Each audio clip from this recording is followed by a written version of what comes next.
What's up, everybody? Welcome back to Make It Kustom. I'm Carl Fisher, and today's episode is the 56 Buick mini car. We call it the baby Buick. That was kind of Cam's nickname for it. Cam is my friend that built this car. He built the body on it from a full-size 56 Buick, and sadly, we lost him earlier this year, and I'm carrying on the project for him. So we built the chassis for it.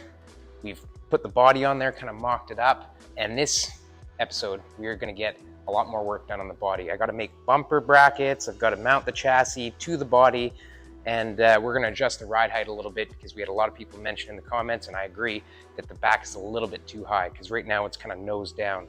This car kind of gives it a little bit of a custom vibe, so we're going to try and bring the back a little bit lower than the front, so we're sort of tail dragging a little bit. We're going to get a ton of fab done on this one.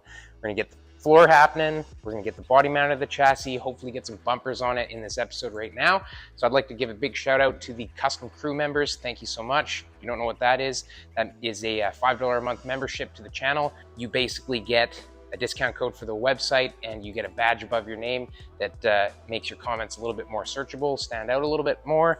And yeah, so thanks a lot for watching, subscribing. If you don't subscribe, I thank you anyway. It's just a great community that I feel has happened around this channel, and lots of positive vibes, and I just love it. So thank you, everybody, for all the support, and don't forget to like, click subscribe, hit notifications. Let's get into the video.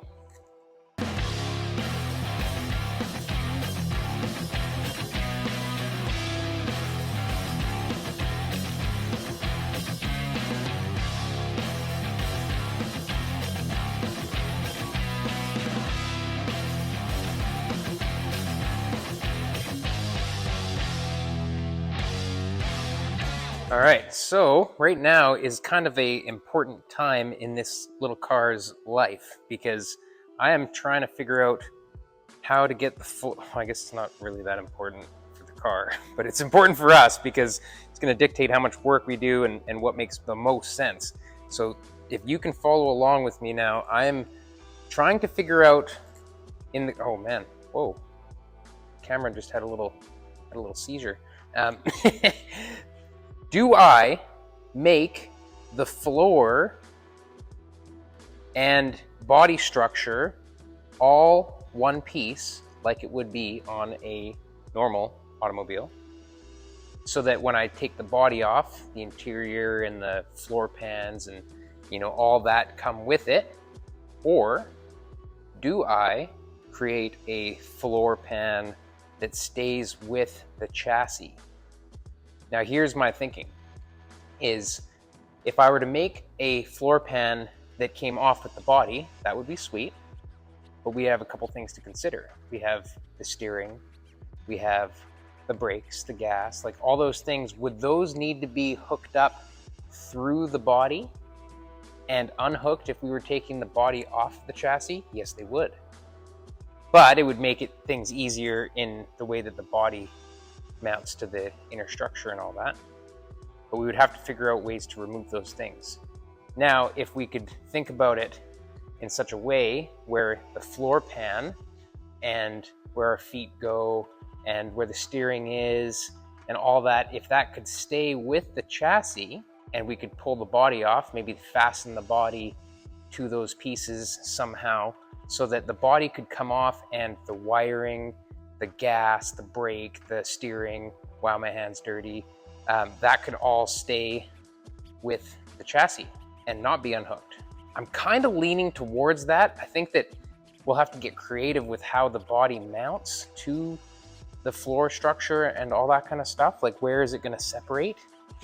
That might be a little bit tricky, but I think it would be nice to be, well, I'm literally gonna probably sit here and think about this for like an hour, is whether or not that makes the most sense. So that maybe there's a bunch of bolts to go along the top of this body that mount it to the interior and everything. And then maybe a few bolts that go into the flange down here and structurally hold the outside of the body. Maybe there's some bolts under here that hold the front of the nose and that kind of thing. So that if we were to do undo all these bolts that I've just talked about, the body could just lift off and you would be left with the interior in the car.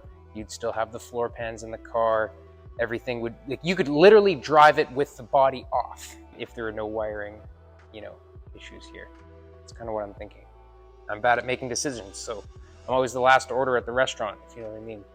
That's what I'm gonna figure out right now.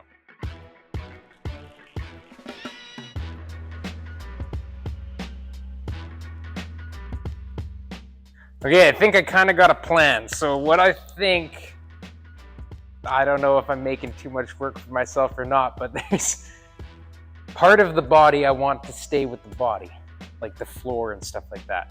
There's just, it's so hard for me to make a decision because there's kind of good things to both sides. But what I think I'm gonna do first is this floppiness in the body, I'm gonna take care of that. I'm gonna give it structure. I'm gonna use 1 by 1 by 1/8 square tubing, and I'm gonna create a structure around the top. I'm gonna create a structure where this lip is on the side of the car, all the way to the back and across.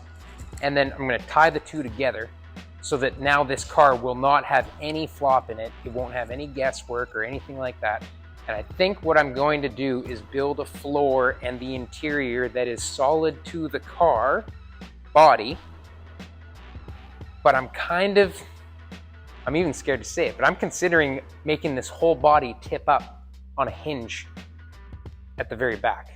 And the reason why I'm thinking that is for easy access. We could leave the foot space where my pedals are and where the steering goes as part of the chassis, and we could hinge the whole car body up so that the interior comes with it in case we ever have to do any work to the front of the motor.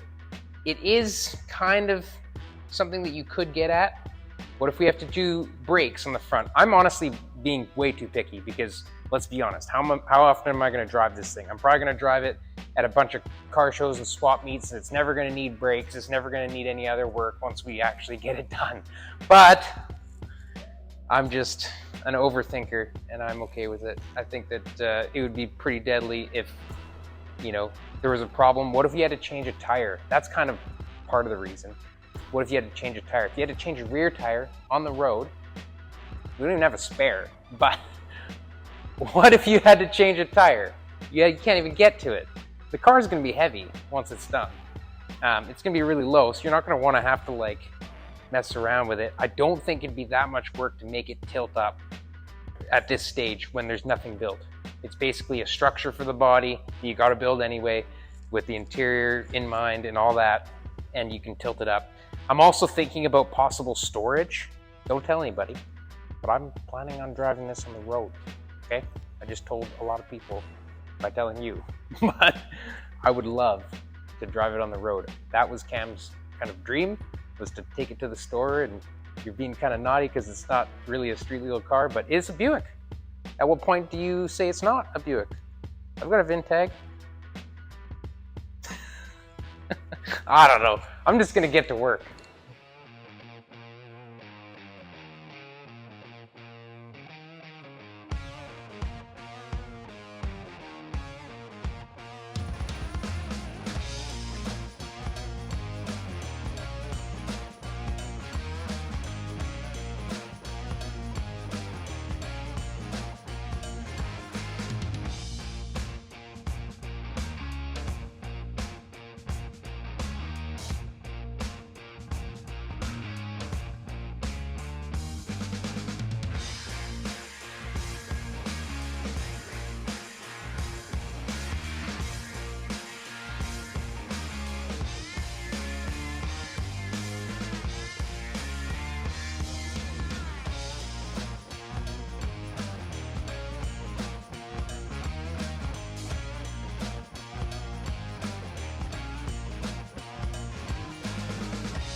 Okay, so we've made a little bit of progress. We got the 1x1 frame going around kind of the driving section of that, and then I've replaced the bottom flange with some 1x1 on both sides. Now I'm about to tie them together, but something I'm noticing is that this side, if you're focusing on the piece we just put in, and then the side trim, pretty nice and parallel, right?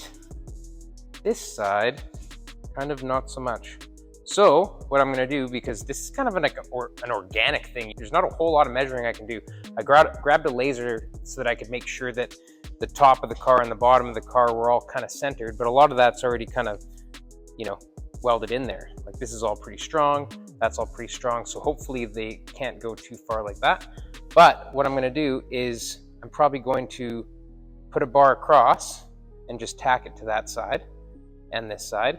And then I'm gonna weld a bar that connects our top structure to our bottom structure on this side only to kind of lock in how parallel that is. And then what I'll do is I'll cut my tack on this side and just pull this corner in slightly till it lines up a bit better. You can actually see this going out and then coming back in, whereas this one is pretty straight. So that's what I'm trying to fix. I'm gonna get that side in locked, this side in and locked, and then I'll probably put this back onto the frame, and or I might actually put that rear one in as well, but we're gonna have to double check it on the frame at one point.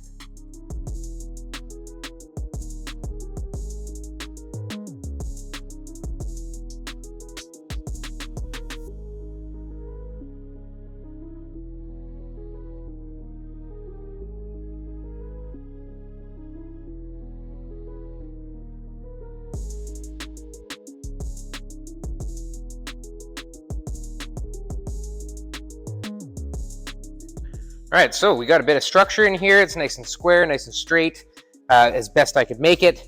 So what's next is I want to put this back on the chassis, as I was saying, but we were talking about making that frame a little bit lower in the back. So what I'm thinking about doing is, you can see where these brackets meet the frame rail, which is 1.5 inches deep. The plate goes all the way to the bottom. What I think I'm gonna do is just cut those tacks. Thankfully I didn't weld it yet. I'm just gonna weld it onto the top, and then I'm gonna build some gussets that I was gonna build anyway to strengthen up that joint, since it's not gonna be overlapping the tube anymore. I think that'll be the easiest way to lower our situation back there. Then the body can go back on. I just wanted to show you guys something while it's upside down. Cam actually was gonna light up the inside of the trunk area. Well, his original design, which he ended up scrapping, had a ATV engine in the front. And you ended up sitting up too high because of all the sprockets that had to drive the back. So that's why he changed his mind on the chassis. But he put lights in here and wired them up and everything, like light bulb. There's a light bulb under there facing down in the trunk. There's another one there. He even made like little shields for it. This stuff is just hand fabricated from sheet metal. And then he used garnish moldings, it looks like. Like he reused all kinds of stuff. I thought it was really cool anytime he was building something. So these are actually the rounded corners from garnish molding that he welded in as like the part of the license plate area at the bottom. Pretty neat. I just thought that was cool. Wanted to show you how much of the actual car he really used, you know? Like there are the portholes, the sheet metal that he just cut the rectangle right out of the fender and put it in the right spot. The actual center of the hood, same thing with the trunk lid. Anyway, yeah, that's what I'm gonna do. I'm gonna lower the frame, we're gonna get the body back on there, and I'm still thinking about doing the tilting situation, so we're gonna have a look once it's on there and kind of decide whether or not we're gonna do it.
All right, so got a bunch of welding done on this. Got the gussets put in place, welded up the top motor plate. I think I'm still gonna put some kind of brace in between here because right now it's just kind of flat plate from those gussets on.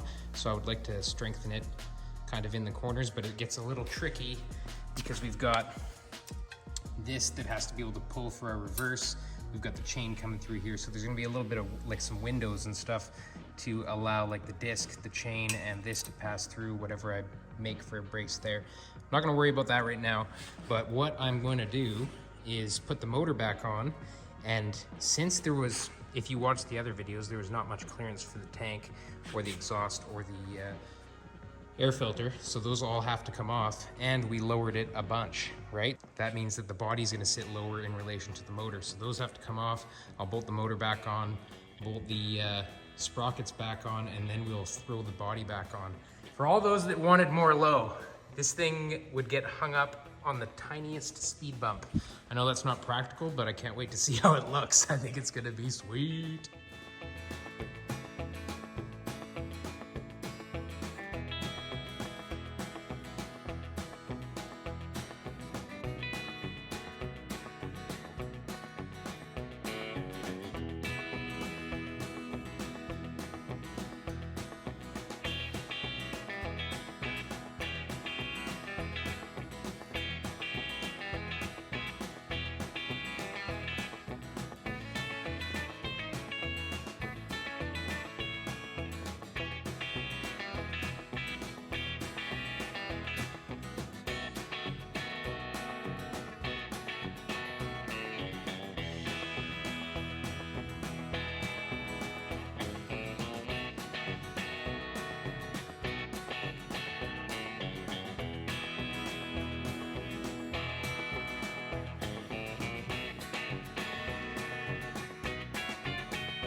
Yeah, I think that lowering it was the best thing ever.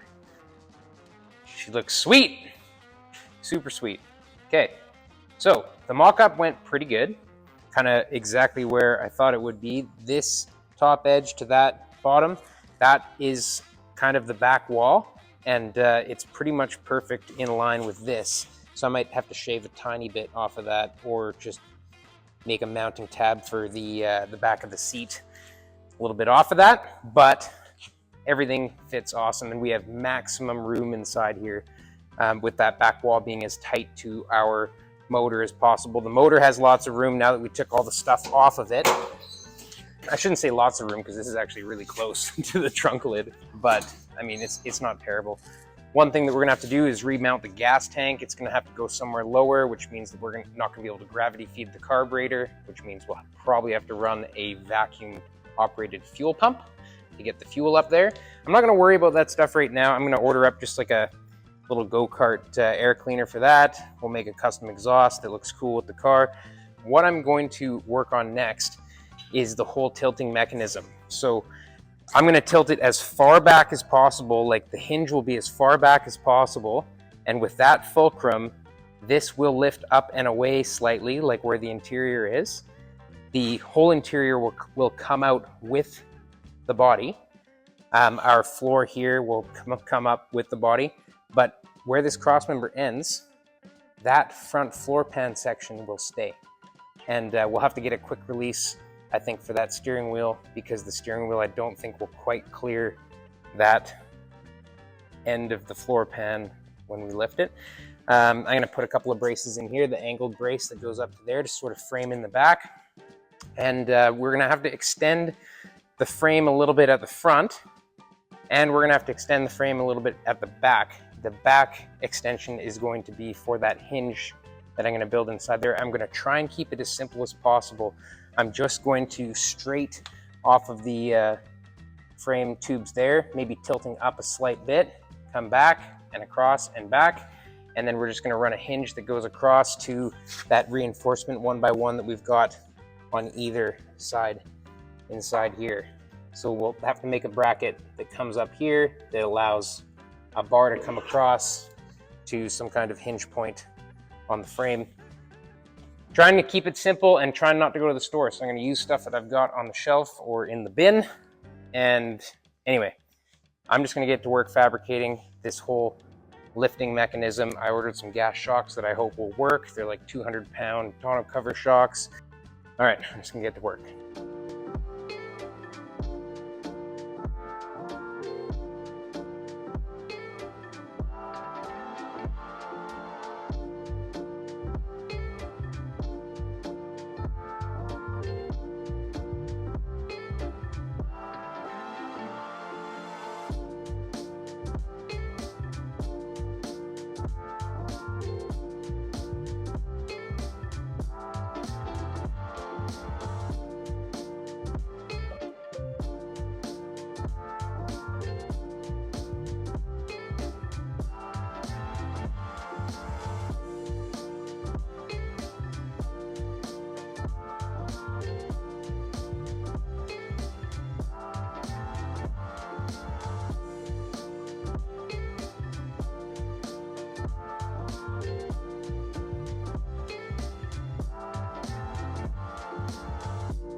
All right, we got her on the hoist. So this is a lot easier to work down here now that we've got it up on the forklift. And basically I'm trying to keep it simple. I just wanted to like a round tube cross member, another round tube cross member, and then I was gonna just kind of figure out some brackets to make the hinge itself. One side can slide a little bit further back than the other to line it all up because the body is slightly off, like one side's a little bit longer than the other, so it's nice that we've got brackets that can slide around, keeping it simple.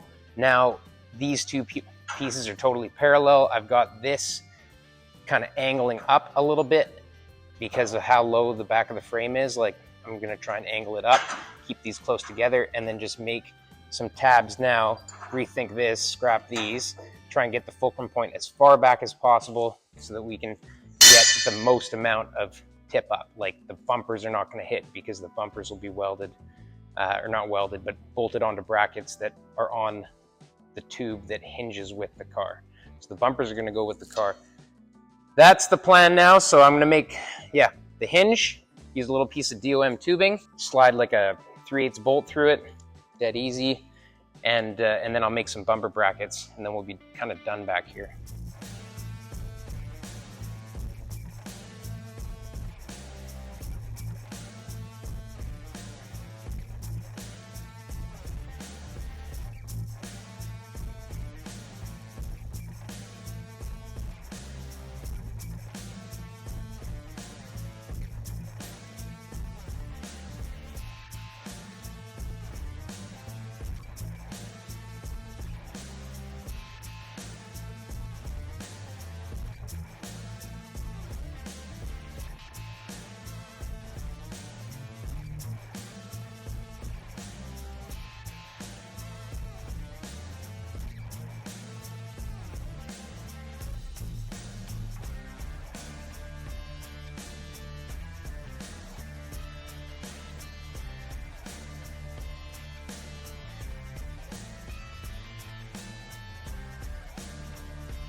Well, it's Friday night, shop night.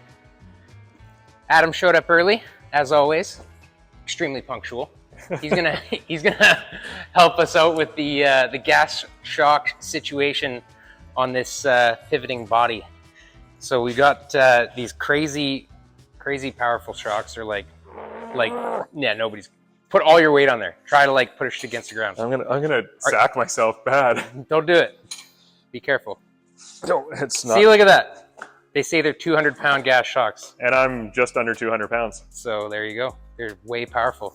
So we're gonna have to make sure that we kind of guess sort of okay on our geometry. We're gonna have to try a bunch of stuff to get this to get figured out, I think. But Adam's a self-proclaimed mechanical engineer. I go to the Jerry Rig University. That's the shout out to Finnegan Speed and Marine, yeah. Is it really? Yeah. That's awesome. So I think what we're gonna do is just hook the front of the body up to the forklift again and just lift it up and down and try a bunch of different places and just kind of mark the places and look at it, and that's all we can really do. And then we'll build a mock-up bracket system and just give her a shot. Maybe these are too powerful gas shocks, I don't know. I've got some other super long gas shocks that are from some gullwing doors on a van. Those might almost be even better. It might be. A little bit heftier ball on the end too. And they're lighter shock. Yeah, I think those might be better. Actually? I think so. But okay. We'll see. We're gonna figure it out. Okay, commence time lapse.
All right, we got her figured out. We got the gas shocks in there. Put just these little tabs up at the top. Now at the bottom there, where that clamped bar is, we did have to move that around. The first guess that we had was a little bit too far back. There was a little bit too much mechanical advantage and weight on the gas shocks, which did surprise both of us that those shocks could be overpowered by this body because of how tight they were. So we were lucky enough to be able to move the shocks forward at the bottom. So that's our lower mount for the gas shock. It was further back where that's, you know, where we thought it would be. Right now it's a little bit further forward, and it does take the weight. You know, once there is an interior in the car and whatever else, it might mean that we have to move the bottom of the shock forward even more. But right now, it's beautiful. Like, I can grab that front bumper and it finishes lifting on its own. Yeah, it's pretty much perfect. The front bumper, I did end up welding that, like the brackets to the body, obviously, because you can see it's staying with the body. Those worked out pretty nice. Just very simple. I made it just like the back, 2 bolts, welded nuts. That way we can unbolt the bumper super easily, just by undoing the bottom bolt. Really happy that we did this. I know somebody in the comments mentioned it as well, and what a great idea, because now we have access. And if the body stayed as part of the frame, I think it'd be really hard to work on down there and to make, you know, floor stuff, and everything underneath the hood would be kind of inaccessible. And you'll see the steering wheel's on there. Originally, I thought that we were gonna have to have a quick release on the steering wheel, but what I did was I popped the tacks off the bottom and just tipped the steering wheel forward. I think it was like maybe 3/4 of an inch. It was so close. Like, check this out. Just misses the steering wheel, just misses the dash, and lands perfect. Oh, I can't get over how cool it looks. Nice and low. The bumpers just make it. They just look like they're made for this car. You know, well, they kind of are, but they're from an MG. So I think what's next, I did want to get originally, you know, some floor stuff done. So we're gonna get floors done in the next video. We're gonna get some more of the interior filled out. We also will mount a gas tank and a battery, because those are things that we need to give this a run. I think maybe 2 to 3 more videos and we'll be taking this thing for a test drive. But I'd like to put a gas tank right down here, the battery over there, make that bolt-in bracket that holds the back end a little bit better, like, you know, makes it strong. We'll do that next video. But yeah, there it is. There it is, the mini car, the baby Buick, making a little bit more progress. Oh, I think it's just so cute.